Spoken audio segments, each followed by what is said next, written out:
आप जरा कायदा और आइन की वो जी मैं आ रहा हूँ। मैं इस नोटिफिकेशन के अल्फाज ये हैं कि तलबीदा इजलास मनसूख करते हुए 11 दिसंबर का तो ये रवां इजलास जो है ये तलब किया गया है। अब जो इजलास तलब हो जाए उसे कैसे प्रोरोग होना है उसके लिए 2 किताबें हैं, तीसरी कोई किताब नहीं है। एक है आर्टिकल 27 कॉन्स्टिट्यूशन का, वो क्या कहता है, meeting of the assembly, the assembly shall assemble at such times and at such places as the president may appoint and the president may prorogue a session of the assembly except when the speaker has been summoned by the when the assembly has been summoned by the speaker। यानी जो करारदाद जब तलबी की हो इसकी opposition की तरफ से तो उसको आपने मनसूख करना है, प्रोरोग करना सॉरी, और जो गवर्नमेंट ने इजलास तलब करना है वो जब तलब हो गया। अच्छा, दूसरा कायदा क्या है, इसको आगे से कौन रेगुलेट कर रहा है, बाब दोम। बाब दोम क्या कहता है, कायदा 3 इजलास का तलब करना। जब असेंबली का इजलास तलब किया जाए सेक्शन तो सेक्रेटरी निशिस्त की तारीख, सेक्शन कौन सी, सेक्शन 3, ठीक। जब असेंबली का इजलास तलब किया जाए तो सेक्रेटरी निशिस्त की तारीख, वक्त और मुकाम से मुतल्लिक हर रुकन को तहरीरी तौर पर मुतला करेगा, नीचे इसकी और उसकी तफसीलात शाया करेगा।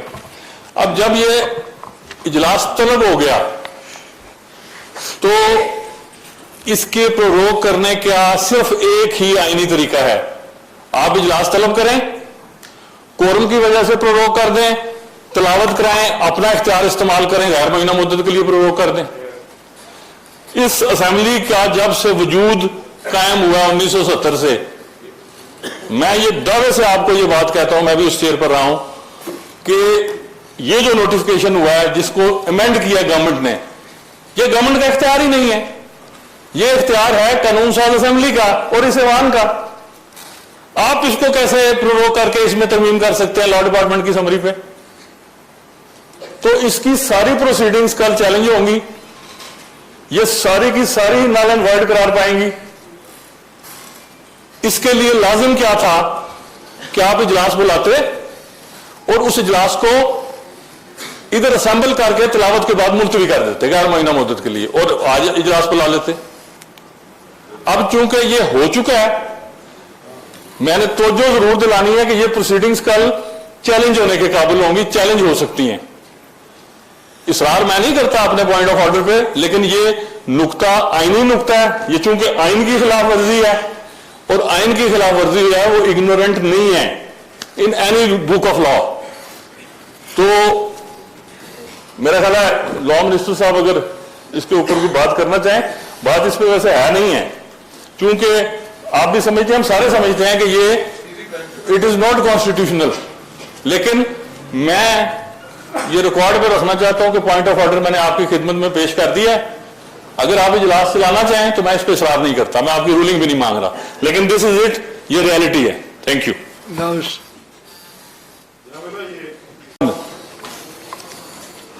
मैं फिर पढ़ देता हूं, मौजूद वजीर जवाब जरूर दे सकते हैं एज अ वजीर कानून, किसका, मगर शर्त यह है कि ऐसे महकमे से मुतल्लिक सवाल जिसका कोई वजीर ना हो, सिर्फ वो, सबका नहीं। इसका मतलब है ये बाकी मेरे ब्रदर इंतहाई मोहतरम भाई बुत बैठे हुए इधर, सब ने अपनी वजारत का खुद जवाब देना है। किसका नहीं देना, जिसका कोई वजीर ना हो। अब इसकी तशरीह जो है ये भी क्वायत दुरुस्त करने की बात है, क्योंकि वजीर तो 5-6 महकमों के जनाब वजीर आजम भी हैं कायदे अवान, और ये भी लिखा हुआ है गवर्नमेंट की तारीफ में कि prime minister is also minister, minister की तारीफ में भी आता है, एक्ट में भी लिखा हुआ है, रिलीजियस एक्ट में। तो फिर यहां ये लिखा जाना चाहिए, मगर शर्त यह है कि ऐसे महकमे से मुतल्लिक सवालात जिनका कोई वजीर ना हो, ये जुमला दुरुस्त नहीं है, जो कायदे अवान के पास हो। तो ये मैंने कहा निशानदेही कर दूं, जब आपने ये कमेटी बनानी है तो ये जो अनॉमलीज आ रही हैं ये दुरुस्त होती जाए साथ साथ। असल में रूल्स कमेटी रूजे का हवाला दिया है, ये बात अब हम नहीं करना चाह रहे थे, लेकिन जब वो ऐसी बात करते हैं तो फिर एक और ज़ेब दास्तान के लिए काम छेड़ देते हैं। मतलब इस तरह का एक मफरूजा जनाब कायदे ईमान के भाई के हाथों भी सरजद हुआ, लेकिन ये चूंकि सियासी खानवादा है ना, दूसरे दिन उन्होंने फौरन वीडियो चढ़ा दी कि हमारे खानदान का कोई वास्ता, कोई बंदा इधर नहीं आएगा। उन्होंने ये नौबत ही नहीं आने दी। कारीगरी इसको कहते हैं। अब ये जिसको ये मफरूजा कह रहे हैं, पीआईडी में वो पिक्चर चढ़ी हुई है उस इजलास की, डिस्ट्रिक्ट मेंबर की। अब मफरूजा तो वो है कहीं नहीं है, आगे नहीं। मुझे भाई से भाई होने से बिल्कुल इनकार मुमकिन नहीं है, सगा चाचा का मजाजात भाई है। गुजारिश है कि इसको एड्रेस क्या, कौन सा कायदा कर रहा है? कायदा 78 कौन है? वो क्या कहता है? तरीकाकार जो इख्तियार किया जाएगा। नहीं, पहले 76 पे आए ना। वो सर आगे वो तो पेश होकर उन्होंने पढ़ ली ना, पढ़ने के बाद क्या है कायदा 78। मेरी बात सुने सर जी। ये जो तहरीक इल्तवा है ना, इसके साथ कोई ऐसा पेपर नहीं लगा हुआ। इसके साथ पेपर होता ही नहीं है। आज दिन तक आप अपने असेंबली के रिकॉर्ड में निकाल के देख लें, किसी तरीके इल्तवा के साथ कोई पेपर हो, उसके लिए शर्त तरीके इस्तेकाक है। तरीके इस्तेकाक के लिए आपको साथ सबूत लगाना है, तरीके इल्तवा के लिए नहीं लगाना। इसका जवाब क्या था? इसका जवाब बड़ा सिंपल था। इसका जवाब यह है कि आप इसको मंजूर कर लें। मंजूर भी तब होगी आप रायशुमारी कराएंगे। अगर हमारी तादाद पूरी है तो वो रायशुमारी हो जाएगी। अच्छा, उसके बाद इस सारे प्रोसेस के बाद भी क्या होना है? अगर इस बहस से बचना चाहिए, ये तो मुझे नहीं बताना ना इनको। कायदेवान ने उठ के या उनके बिहाफ पर दुनिया कानून ने ये बताना है कि जी ये प्रैक्टिस ठीक नहीं थी, आइंदा इससे एतराज किया जाएगा।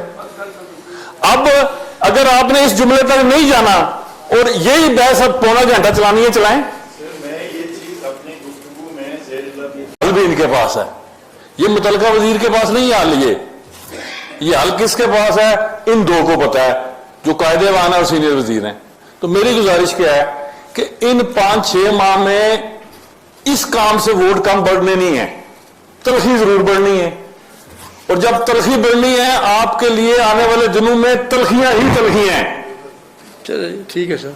आपको सबसे ज्यादा जरूरत आने वाले दिनों में, आज मेरी बात नोट कर लीजिए, नए साल में सबसे ज्यादा जरूरत इस हुकूमत को इस ईवान की पड़ेगी।